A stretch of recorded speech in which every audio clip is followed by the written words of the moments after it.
Masala tofu prepare చేద్దామా? కడాయిలో కావాల్సినంత బటర్ వేసుకుని మెల్ట్ అయిన తర్వాత కొద్దిగా red chilli powder, tofu dices ఇంకా సాల్ట్ వేసుకొని ఫ్రై చేసుకుందాం లో ఫ్లేమ్లో 2 minutes. టోఫు అంటే పనీర్ కాదు, పనీర్ను పాలతో చేస్తారు. ఈ టోఫును సోయాతో చేస్తారు. కంప్లీట్లీ ప్లాంట్ బేస్డ్ ప్రోటీన్ అనమాట ఇది. ఫ్రై అయిన టోఫుని పక్కన తీసేసి సేమ్ ప్యాన్లో కొద్దిగా బటర్ వేసి కొద్దిగా జీలకర్ర యాడ్ చేసుకుందాం. ఇందులో చిన్న ముక్కలుగా కట్ చేసుకున్న ఒక ఆనియన్, కొద్దిగా సాల్ట్, అలాగే చిన్న ముక్కలుగా కట్ చేసుకున్న ఒక టమాటోను కూడా యాడ్ చేసుకుని గోల్డెన్ బ్రౌన్ వచ్చే వరకు లో ఫ్లేమ్లోనే ఫ్రై చేద్దాం. ఈ గ్యాప్లో మనం గ్రేవీ బేస్ రెడీ చేసుకుందాం. అందుకు 1/2 కప్ జీడిపప్పు నీళ్ళలో నానబెట్టుకుందాం 20 minutes వరకు. నానిపోయిన తర్వాత ఈ జీడిపప్పు ప్లస్ ఒక టమాటోని కలిపి మనం పేస్ట్ చేసుకుందాం. మన కడాయి దగ్గరికి వస్తే ఇవన్నీ ఫ్రై అయిపోయాయి. ఇప్పుడు మనం ప్రిపేర్ చేసుకున్న గ్రేవీ బేస్ని యాడ్ చేసుకుందాం. అలాగే కొద్దిగా ధనియా పౌడర్, జీరా పౌడర్, రెడ్ చిల్లీ పౌడర్, ఈ మిక్స్ అంతా బాగా కలిసేటట్టు ఒక 50 to 100 ml వాటర్ వేసుకుని బాగా కలుపుకుందాం. 2-3 నిమిషాల తర్వాత మనం ఫ్రై చేసుకున్న టోఫుని ఇందులో యాడ్ చేద్దాం. పనీర్ని ఇష్టపడిన వాళ్ళు ఈ టోఫుని ఆల్టర్నేటివ్గా తీసుకోవచ్చు.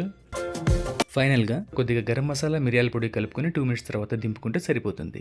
ఒకసారి మీరు కూడా ట్రై చేసి టేస్ట్ చేయండి. నెక్స్ట్ వీడియోలో మళ్ళీ కలుసుకుందాం. Till then take care.